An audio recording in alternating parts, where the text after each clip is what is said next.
just being able to get down the art of being present and holding a conversation.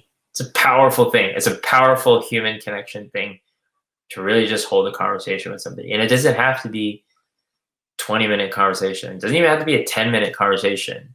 It could be a 3-minute conversation, but if you are there with that person and you're really wanting to understand and learn about this person in 3 minutes, that's 3 minutes of your most valuable resource. It's 3 minutes of your time, 3 minutes of your attention.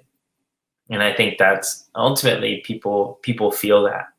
And that's where there's people's assumptions, people's judgments, and people bring out another side when they are faced with that concept or that truth and that goodness from people, that people are really trying to seek to connect with them. For me, I love to build into that space with people. Before I might have just been in my enthusiasm, more so like just dive into it, versus now I think as I get older and as I speak with different people and understand the different ways that you can experience life and the different personalities and the different ways that we process people and relationships versus introverts or extroverts, or how we have different levels of trust, that for me, it's a little bit more of a dance to get into that space with people. And maybe it starts by like offering something more about myself versus asking that of someone to really take that step and take that leap, to really ask them a personal question, but to say, hey, it looks like she's about to talk about it with the Me Too's, but maybe offering something of myself first. I think that's a practice on trust and a practice on vulnerability.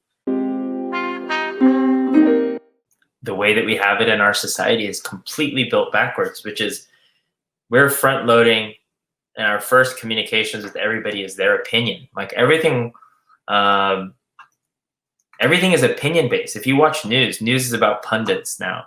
Even if you watch sports networks, it's about pundits that think that this should be this, right? And the space for things to live in an observatory role, or to examine and to kind of hold two spaces, right?